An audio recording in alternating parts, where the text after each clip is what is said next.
ಅಯೋಧ್ಯೆಯಲ್ಲಿ ರಾಮ ಮಂದಿರದಲ್ಲಿ ಇದ್ದಕ್ಕಿದ್ದ ಹಾಗೆ ರಾಮ ಮಂದಿರದ ಸುತ್ತಮುತ್ತ ಹಲವಾರು ಜಟಾಯು ಪಕ್ಷಿಗಳು ಇದ್ದಕ್ಕಿದ್ದ ಹಾಗೆ ಪ್ರತ್ಯಕ್ಷವಾಗಿದೆ.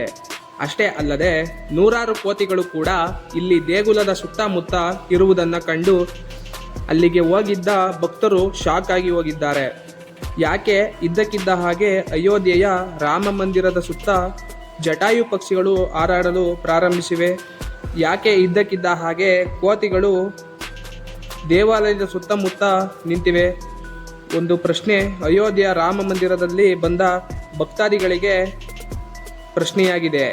ಈ ಮಾಹಿತಿ ಈಗಲೇ ಗೊತ್ತಾಗಬೇಕೆಂದರೆ ಈ ವಿಡಿಯೋವನ್ನು ಪೂರ್ತಿ ನೋಡಿ.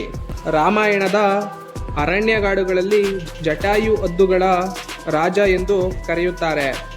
ರಾವಣ ಕುಟೀರದಿಂದ ಸೀತೆಯನ್ನು ಅಪಹರಿಸಿ ಹೋಗುವಾಗ ಜಟಾಯು ಇದನ್ನು ಕಾಣುತ್ತದೆ. ರಾಮ ಲಕ್ಷ್ಮಣರಿಂದ ಸ್ನೇಹದಿಂದ ಜಟಾಯು ಶಕ್ತಿ ಸಂಪನ್ನನಾಗಿದ್ದ.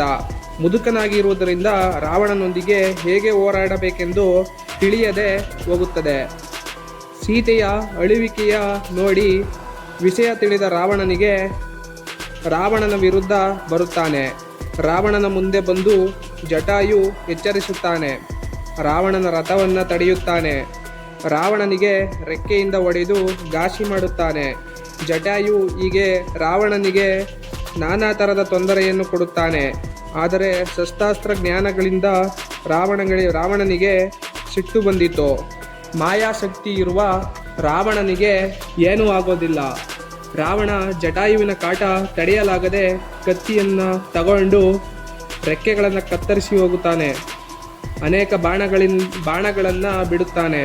ಇದರಿಂದ ಜಟಾಯು ರಕ್ತ ಸುರಿಸಿಕೊಂಡು ಕೆಳಗೆ ಬೀಳುತ್ತದೆ.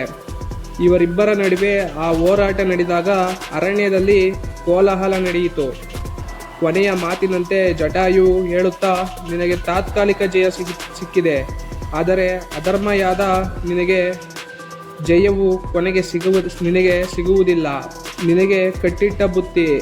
ರಾಮನು ನಿನ್ನನ್ನು ಕೊಲ್ಲೋದು ಖಂಡಿತ ಎಂದು ಹೇಳಿದರು.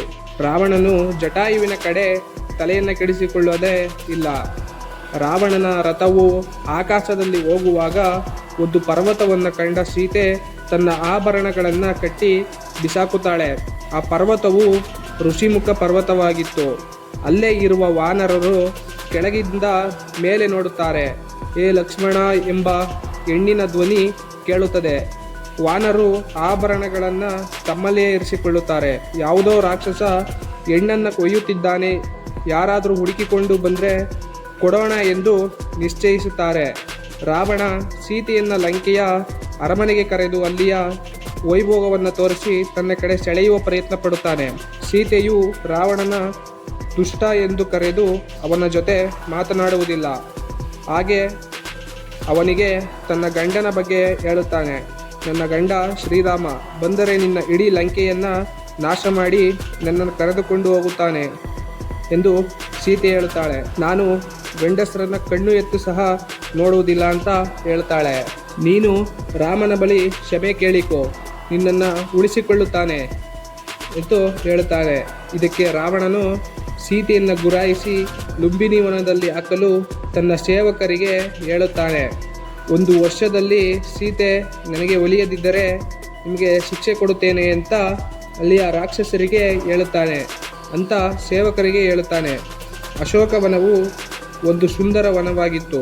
ಅಲ್ಲಿಂದ ರಾವಣನಿಂದ ಗಾಯಗೊಂಡ ನಂತರ ಜಟಾಯು ಬಿದ್ದಿದ್ದ ಸ್ಥಳದಿಂದ ಕೂಡ ಲುಂಬಿನಿ ಇದೆ. ಅದೇ ಜಾಗದಲ್ಲಿ ಜಟಾಯುವಿನ ಸ್ಮಾರಕವೂ ಕೂಡ ನೋಡಬಹುದು. ಜಟಾಯು ಅರಣ್ಯ ಹಾಗೂ ಸೂರ್ಯನ ಮಗನಾಗಿದ್ದು, ಮೇಲಾಗಿ ಈ ಜಟಾಯು ಶ್ರೀರಾಮನ ಪರಮಭಕ್ತರಾಗಿದ್ದರು. ಇದೇ ಕಾರಣಕ್ಕಾಗಿ ಅಯೋಧ್ಯೆಯಲ್ಲಿ ನಿರ್ಮಾಣವಾಗಿರುವ ಶ್ರೀರಾಮ ಮಂದಿರ ನೋಡಲು ಈ ಜಟಾಯು ಪಕ್ಷಿಯು ಎಲ್ಲೋ ಒಂದು ಕಡೆಯಿಂದ ತನ್ನ ಆರಾಧ್ಯ ದೇವನ ದರ್ಶನವನ್ನು ಪಡೆಯಲು ಬಂದಿದೆ ಎಂದು ನಂಬಲಾಗಿದೆ. ಜಟಾಯು ಪಕ್ಷಿಯನ್ನು ನೋಡಲು ಭಕ್ತರು ಬರುತ್ತಿದ್ದಾರೆ. ಜಟಾಯು ಪಕ್ಷಿಯು ಕೂಡ ರಾಮ ಮಂದಿರಕ್ಕೆ ಮುಖ್ಯವಾಗಿದೆ. ಶ್ರೀರಾಮನ ಈ ದೇವಸ್ಥಾನಕ್ಕೆ ಜಟಾಯು ಪಕ್ಷಿ ಹಾಗೂ ಶ್ರೀರಾಮನ ಭಕ್ತನಾದ ಒಂದು ಹೊಸ ಮೆರಗನ್ನೇ ಬಂದಿದೆ ಅಂದರೆ ತಪ್ಪಾಗದು. ನೀವು ಕೂಡ ಈ ದೇವಾಲಯಕ್ಕೆ ಭೇಟಿ ನೀಡಬಹುದು. ಈ ವಿಡಿಯೋ ಇಷ್ಟವಾಗಿದ್ದರೆ ಲೈಕ್ ಮಾಡಿ ಹಾಗೂ ಸಬ್ಸ್ಕ್ರೈಬ್ ಮಾಡಿ. ನಮಸ್ಕಾರಗಳು.